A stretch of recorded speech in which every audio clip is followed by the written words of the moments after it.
Katra raža sākas ar izvēli. Apskatam, ko šogad piedāvā Dekalba. Šķirne DMH 591 ir jaunums Latvijas tirgu.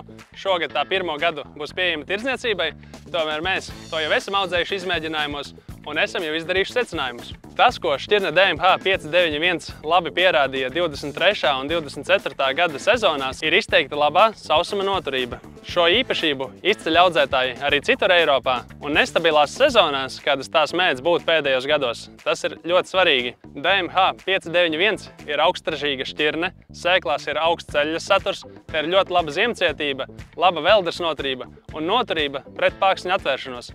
Agronomiski tā apvieno ļoti daudz īpašības, kas ir svarīgas saimniekiem. DMH 591 ir piemērota optimālam līdz vēlam sējas termiņam. Tās attīstību pirms ziemošanas var raksturot kā vidēji strauju.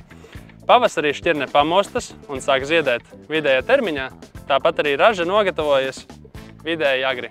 Veselīgs hibrīds apvieno sevī dubultu noturību pret rāciņu dzeltēšanas vīrusu, tāpat pastiprināta noturība pret fomozi, kā arī izmēģinājumos redzams, ka ieņēmība pret verticilāro vīti ir zema. DMH 591 ir jauns hibrīds ar veselu virkni spēcīgu īpašību.